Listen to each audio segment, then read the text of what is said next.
Welcome everybody. This is, we're at the Living Well Cancer Resource Center, and I'm Nancy Zawicki. I'm a registered dietitian with Northwestern Medicine, and I work mostly at the Del Norte Cancer Center. And this is Eating Well. It's our nutrition class for people who are active in treatment, and it's the first class of 2025, so I'm glad you could attend. This Eating Well class is going to be at every Wednesday at 12 noon for the month of February. And then we go into March, and that's going to be the Being Well class, which is for people who are in the survivorship mode or for people getting close to being done with treatment. They can attend as well. And that's every Wednesday at 6 p.m. for the month of March. And then we'll repeat this in the summer. Nutrition screening form. Every new patient coming into the Cancer Center fills out this nutrition screening form. And it is a subjective form, meaning it's the patient filling it out and giving us an idea of where you're at with eating. So if everything's good, you know, you can put no problems with eating, your appetite's good, your weight's steady. But then if you do have concerns and it scores over like 4 points, we usually call you just to, you know, have a little conversation there. So it's very helpful to us when our patients fill that form out. It's something that we're required to offer patients. And then every new patient who's starting chemo or treatment, dietitian meets with them. They'll first meet with the APN and get their chemo education from them. And depending on the APN, sometimes we see the patient right after the visit with them, or some APNs would prefer we see you on your first day of treatment. So one way or the other will find you. And we give you a book called Nutrition During Cancer Treatment. So if you don't have one of these, or if you haven't received one, we'll give you one today. So you can have that. But that's the guide for what you should be doing while you're active during treatment. And then we also have a program we like to recommend. It's called Fox Valley Food for Health. And it's not part of Northwestern, but we like to support this program. We're really lucky to have it. The stipulation is you need to be within 13 miles of the Del Norte Cancer Center. So that does rule some people out if they're living farther from here. But a few people in the audience have started this program, and you just contact Fox Valley Food for Health, and they take it from there. And you get 4 dinners, 2 soups, and a low sugar dessert on a weekly basis. And since COVID, they started changing their packaging so that they have a new way of packaging that if you have other plans for that day that you were going to have it, you can just put it in the freezer. So that's really nice. You're not locked in, like it's not going to go bad. You just decide then how you want to do it, whether it's the freezer or go ahead and eat it. But it's very good. It's under strict guidelines for sanitation, packaging, and then volunteers deliver. And that's why there's that rule of thumb of 13 miles because of the volunteer delivering. So if you are within that, it's really helpful. It's a free program, and they feed who's in the household. So that's really wonderful, especially in this day and age with everything, the costs going up. And then at some point, if ever you want to donate back to that, you certainly can. It's, you know, people do that, but it's not expected. So great. And so here we're at Living Well. It's Northwestern Medicine, Living Well Cancer Resources. And we have brochures for the winter season, which is now, and all the classes listed you're eligible for. You would contact Living Well, and they set up a profile with you, and will determine, you know, if you're eligible. Everything's free. We do the nutrition classes at the Geneva location, and future classes we'll be doing a cooking demo, and you'll get to have a sampling too. So it is nice to come in person if you're able to, but then we do have the virtual audience, which is so great. And you make relationships with people, you meet other people, and I think that's a big thing here that makes it nice for coming in person. But we do promote the Mediterranean way of eating, and really more so in the survivorship series of Being Well. We promote a lot of that. All our recipes are based on the Mediterranean way of eating. So now we're going to get into nutrition during cancer treatment. So the big thing is to keep yourself healthy. And by doing, most people have a compromised immune system. So that means, first off, everything we learned through COVID applies. So that good hand washing, like you've been out in public, you come home, you wash your hands. Soap and water, 20 seconds is really the best thing. You know, with this norovirus going on, they're saying that hand sanitizer doesn't really kill the virus. It's warm water and soap and friction helps minimize that.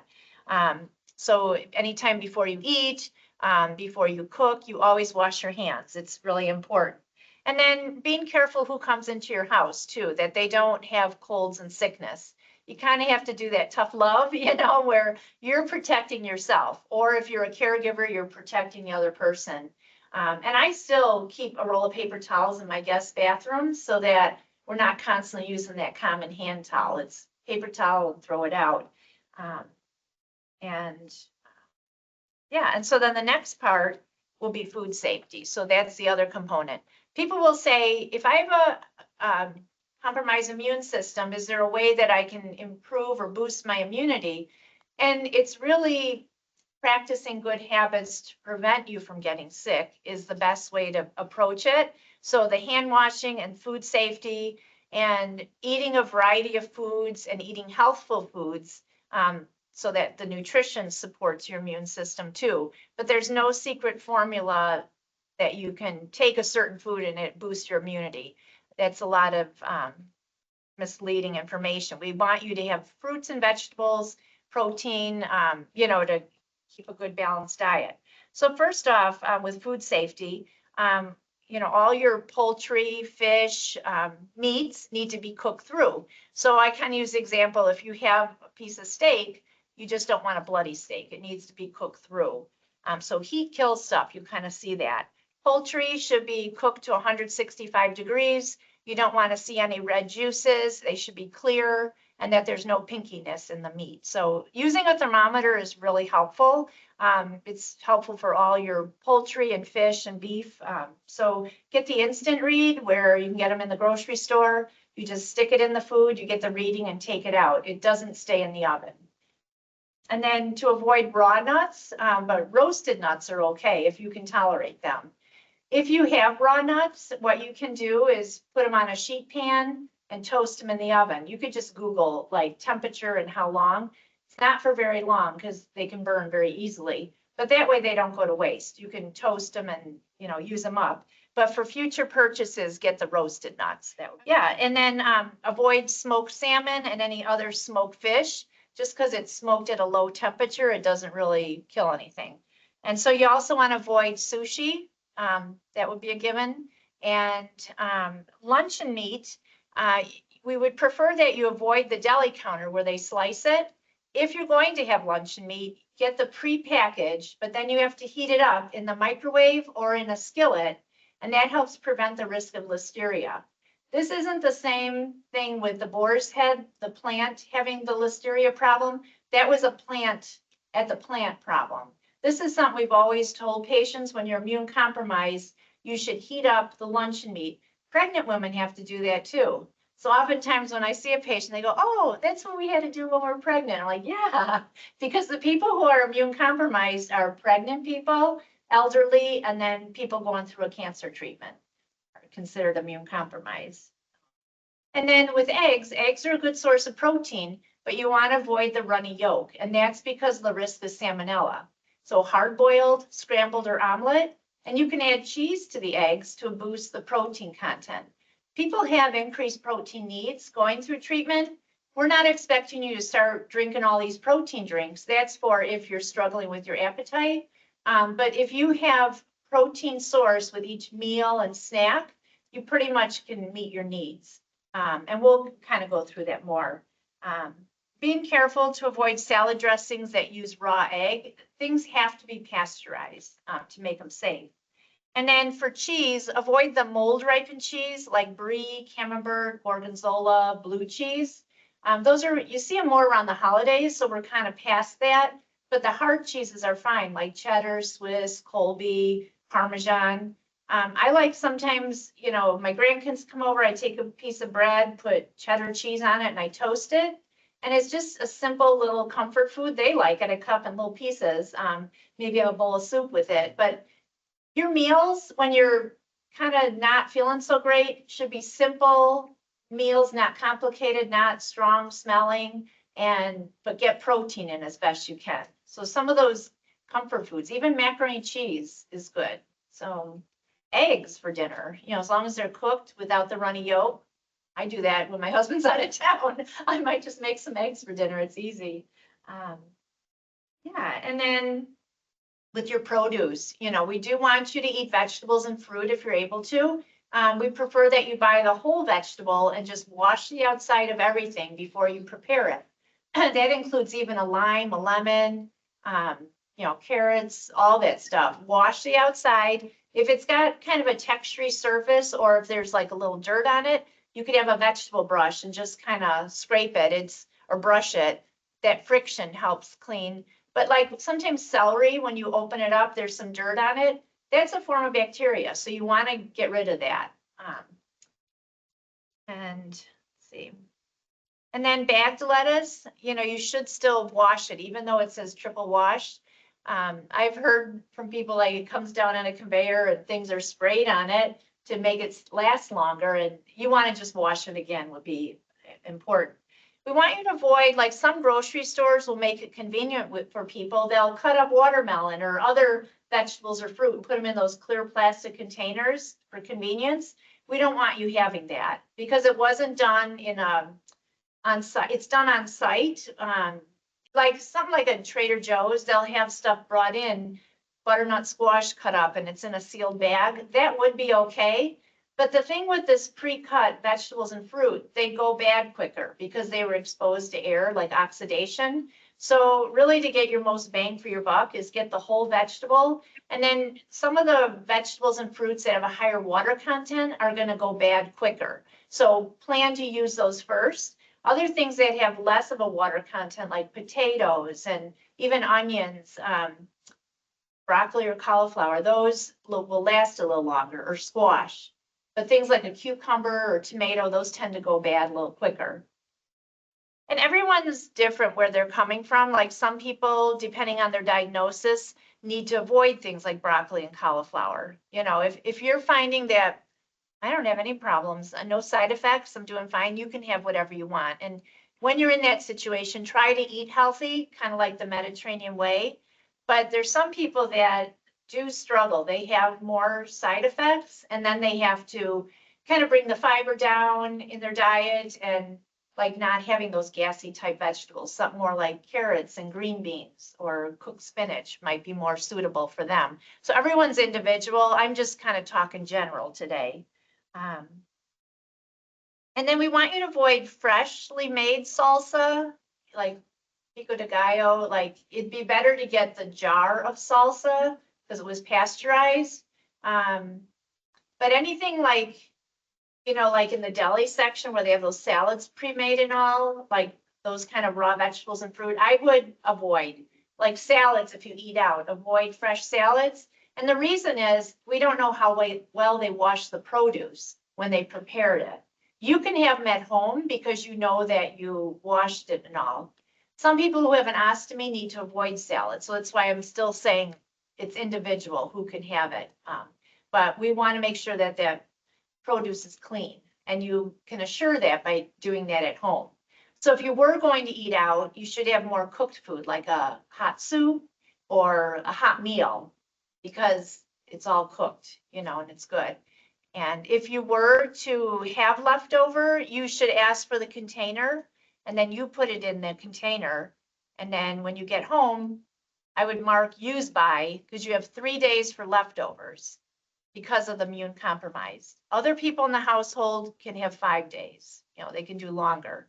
So we just want to turn things over in the refrigerator. If you've cooked a meal, then it becomes a leftover. You have 3 days to use it.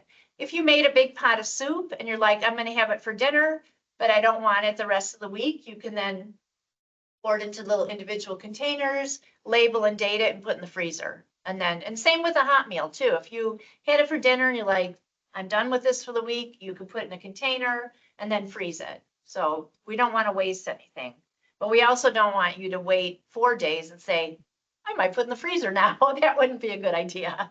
So kind of past its time. And then honey, a lot of people like honey. You want to avoid raw honey. And I know it's big out here because there's a lot of farmers that have bees, but we don't want you having raw honey because there could be a little bacteria in it. So if you want honey, you should get that little squeezy bear you see on the picture from the grocery store. That's more of a pasteurized honey, and then it's okay. And then also we want you to avoid well water. So that's also big out here. St. Charles, I know, has well water. The only thing that's going to fix the well water is a reverse osmosis. Like I have one in my house, little separate spigot. It's reverse osmosis. You know, regular city water should be okay. Some people choose to just continue with bottled water. That's your choice. But just know that we want you to avoid well water unless it's gone through the reverse osmosis. And in the summer, some people make sun tea. We don't want you doing that. That could have bacteria in it too.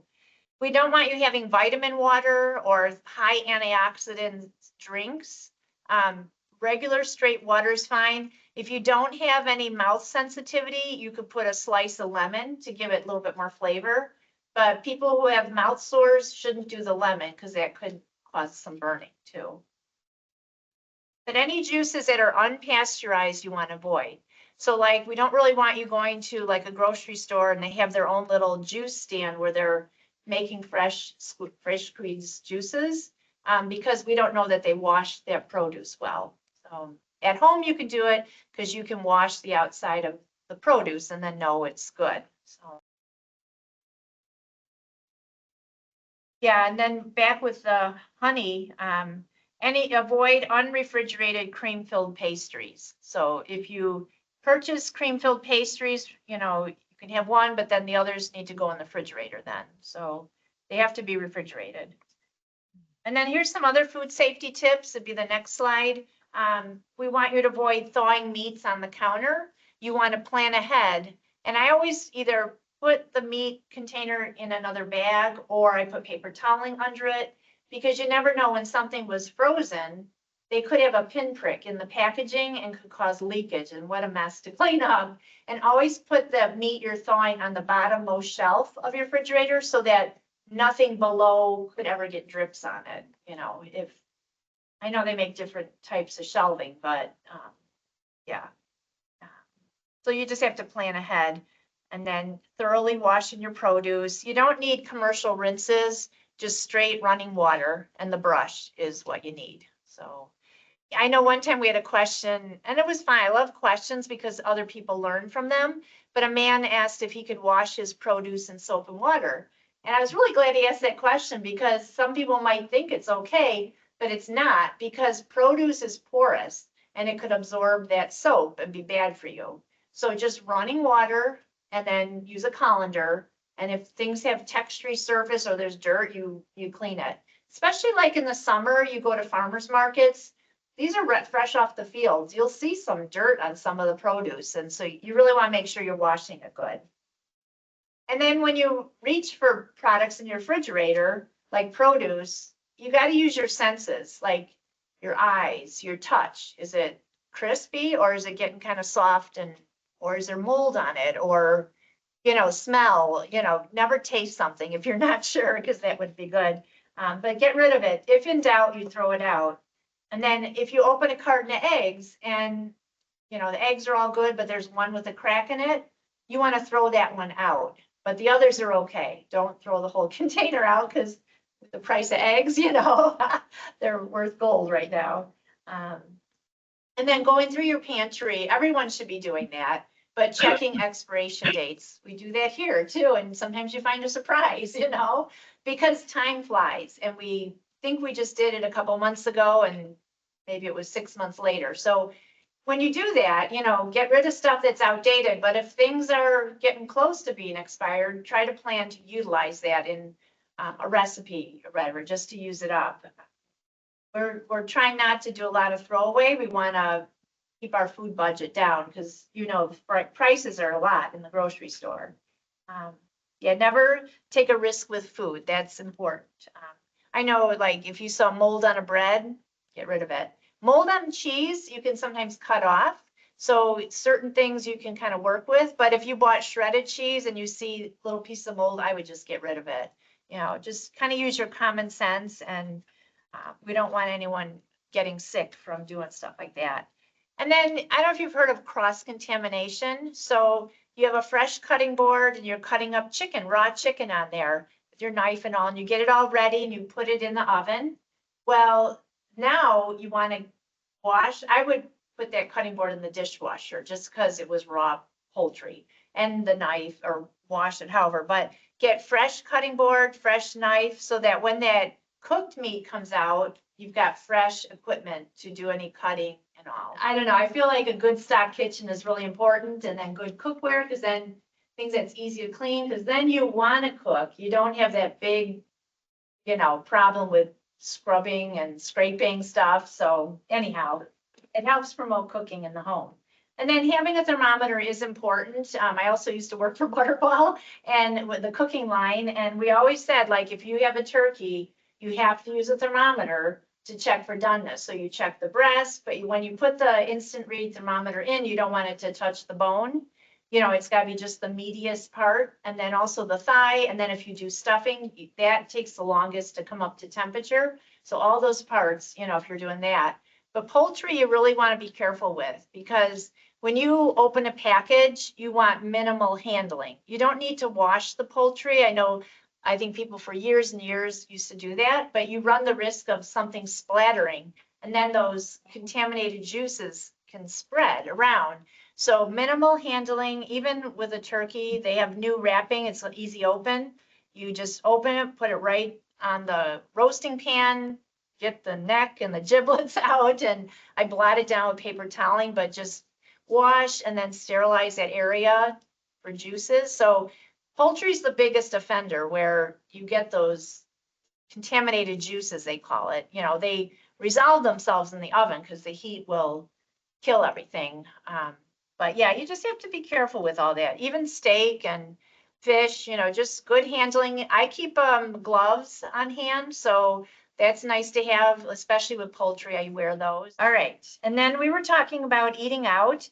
You want to avoid a lot of crowds, so, you can go to the early bird specials or just go early for dinner.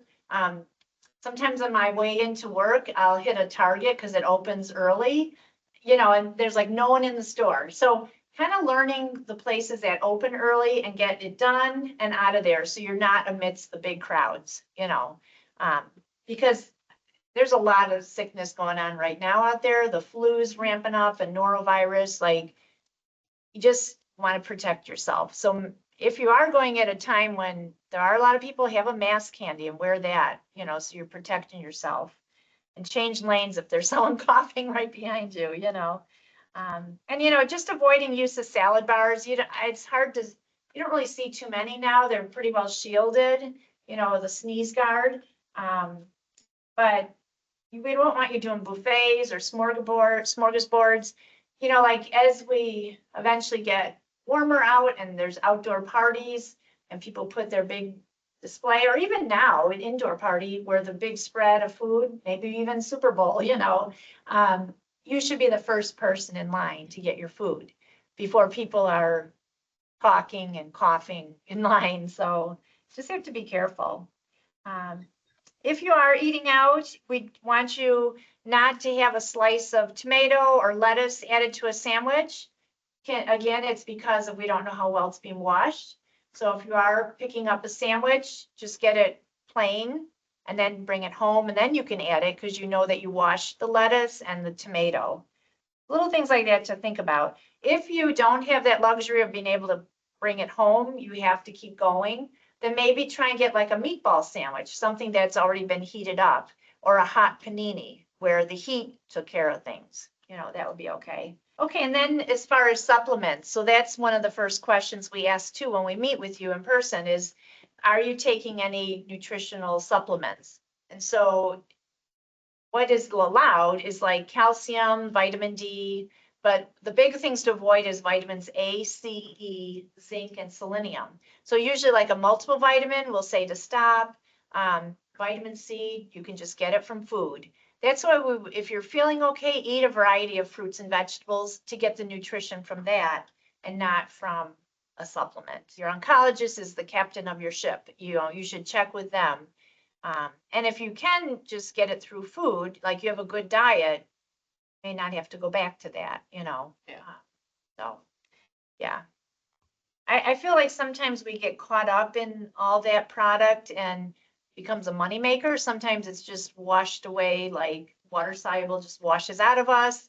The fat soluble vitamins you got to be careful of because they can build up in your body, cause a toxicity. So that's why it's not like more is better. It's kind of being careful, with all that. So I prefer myself just to eat a varied diet eat for color, because each color of fruit or vegetable contributes another vitamin or mineral to you. Other things to avoid is CoQ10, turmeric capsules, omega-3 fatty acids in the capsule form, but you can have fish. Try to have it 2 or 3 times a week to get the benefit of the omega-3 fatty acids. So then protein needs. Everyone going through treatment does have increased protein needs. And when we calculate your protein needs, we use a higher ratio just because it helps with bone and muscle and blood. So it's really important to get protein in your diet. We don't want you to just get mostly protein in your diet because then it's burned for calories and that's hard on your kidneys. So how we recommend is a lot of people eat smaller meals and have a snack in between. Just to avoid that over fullness and allows for digestion. So if you had for breakfast a piece of toast and a hard-boiled egg, and then mid-morning had some yogurt and fruit, so that's your protein. I'm into cottage cheese right now. I have it for breakfast. Yeah, so the protein is really important for your muscle mass. And if someone has nausea and they start choosing not to eat, that's not good because it becomes a slippery slope. Got to manage the nausea. So talking to the nurses to make sure you're taking the medication correctly, so it allows you to eat. And then do the small, frequent meals and snacks. By doing that, it adds up then. The calories add up by the end of the day and the protein does. If you try to eat too big a meal, just don't feel good, so small, frequent is the best way. It's nice. There's so many things like here, Living Well, what a gem, utilize it. If you're feeling good, utilize it. There's art classes, yoga, exercise, nutrition, counseling. It's all people say, I don't know what to eat. You can really have just about everything, but you got to wash it, and keep within the storage guidelines. Eat healthy. If you want a little sweet, fine. If someone, when they're done with treatment, is wanting to lose some weight, well, then maybe cut down on the sweets more and focus on the healthy foods. But we don't want to be like the food police. We're not. We're trying to encourage cooking in the home to get your nutrition and giving you tips so that you can get through all this, put it behind you, and still come out on the other end feeling good and having your muscle and staying positive is huge. Yeah, it's a lot of work because you have 2 choices. You can be positive or not. People who are positive seem to have better results. They get through it better. But I always say every day, do something for yourself, whether it's reading a book or doing a hobby to take your mind off all this. You don't want cancer to rule all your thought process. I mean, it will for a bit, but then you got to be like more. That's why these classes here are wonderful. The art classes, gives you something to focus on without always thinking that. Some of the roles that protein plays in our bodies, protein helps our body maintain the muscle mass. Cancer treatment is a time when the body needs a lot of energy from food sources. And when it doesn't get adequate energy, it'll start breaking down muscle for energy. So you got to get adequate calories and protein in your diet because if the body's not being fed, your body will break down muscle for the energy. So it's like the glycogen stores.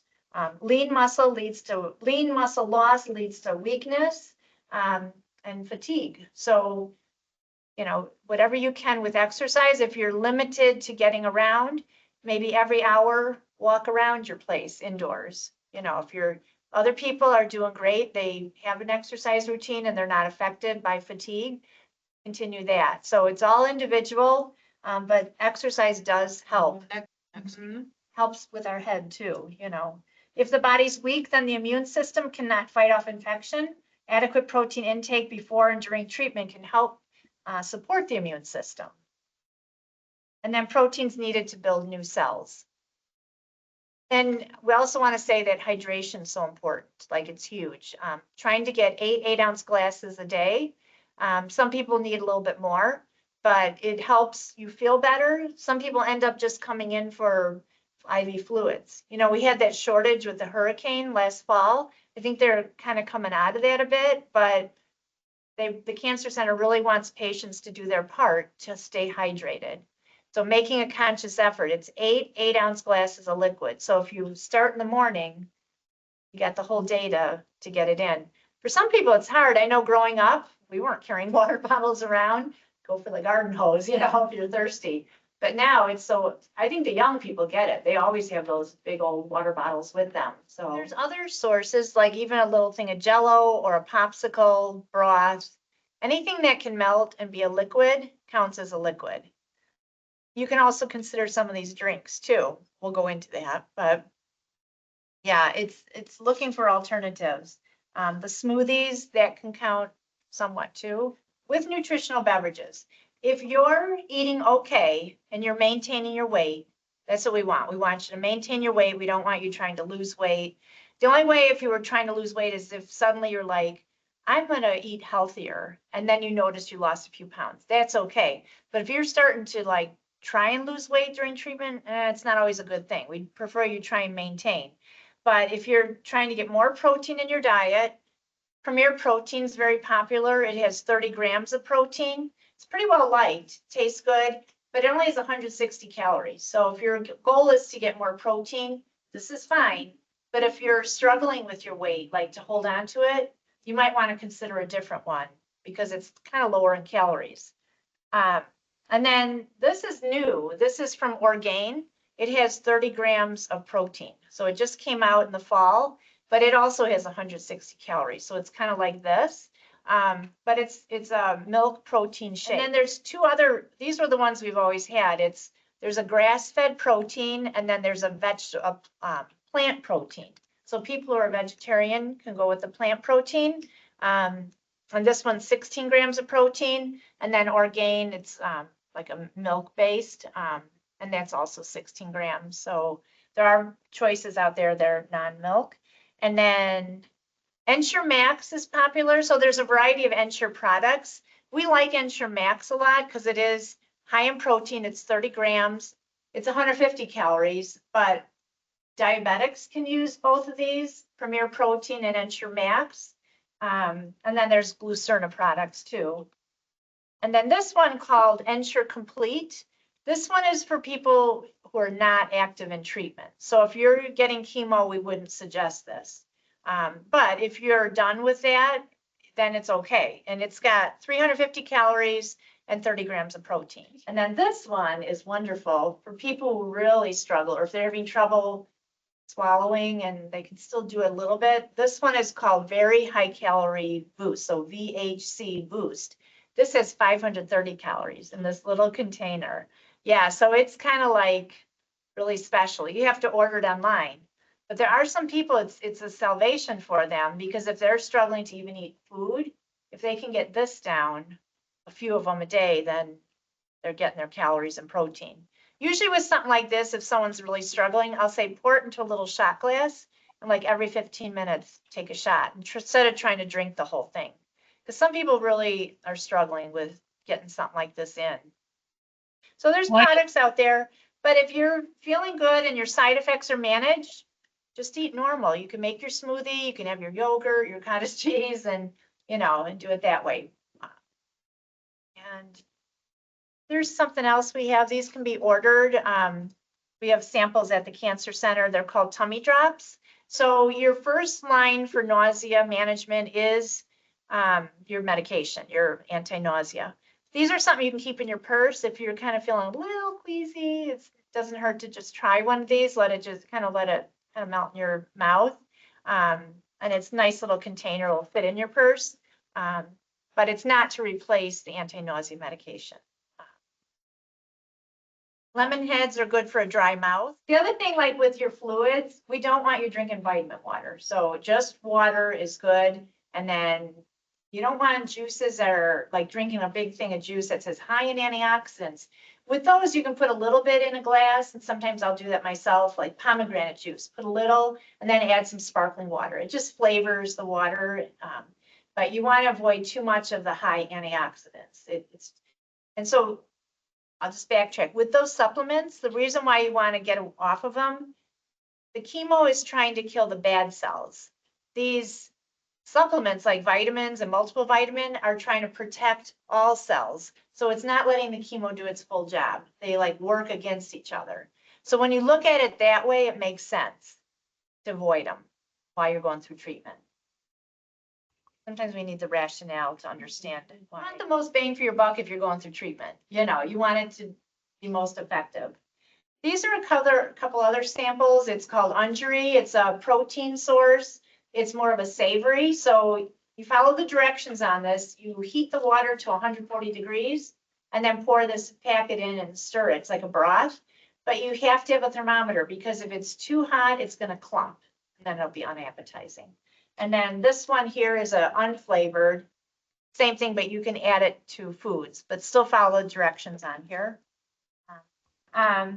These are just some examples of some comfort foods that you can have at home, like toast with peanut butter and sliced bananas. You know, avocado toast is popular, tuna salad with crackers, egg salad.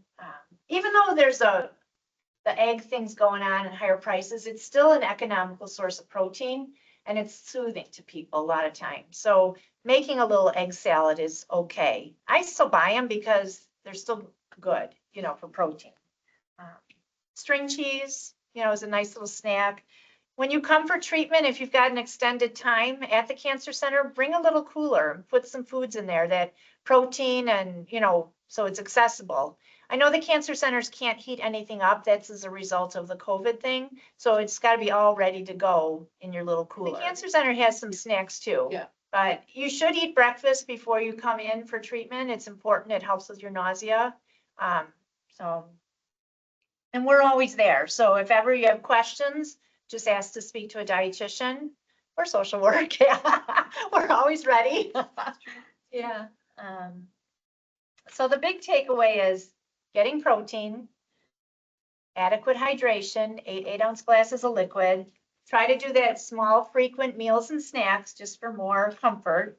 Don't take the over-the-counter supplements like the multiple vitamins, vitamins A, C, E, zinc, and selenium. Rest when needed. You know, your body will tell you, and light exercise if you're able to, and stay positive. You know, that takes work. You flip situations to look for the silver lining. Yeah, and then good nutrition through cancer. The goals will be to maintain energy and strength, maintain your body's nutrient stores, maintain your weight, and help manage side effects. We come in to help you there. Try to protect that immune system, and that'll help with faster recovery. And then if you're feeling good and you want to do a little cooking and make some little storage containers, label and date them to put in your refrigerator or your freezer for the days you don't feel so good, totally fine. It's nice. Some people like to cook, I do, and it does take your mind off of things. And just along with the hydration, like some fruits and vegetables have a higher water content, and that actually contributes to your hydration, like cucumbers and tomatoes, watermelon, those juicy kind of foods contribute to fluids as well. You know, that whole section, the last slide about breast cancer and soy, we used to tell people to avoid isolated soy protein for people who are estrogen positive breast cancer. New thinking is saying that it's not such a big deal. You don't really have to, but a lot of those foods are found in processed foods. That's what you're reading the label on. So my take is I have to avoid it too. I prefer to just do my own cooking and use fresh foods. I shop the outer perimeter, like your fresh meats, your produce, your low-fat dairy, your whole grains. When you do that, you're bringing fresh foods into the home and make your meals that way. I don't like to bring boxed food and, you know, some canned stuff. I might have a little bit of canned fruit in its own juice just for my cottage but I try to greatly minimize processed food. I really do. And then you know, you can have what you want, but soy itself, tofu, edamame are fine. But just know that next Wednesday at noon is our next class, and I love that you're here.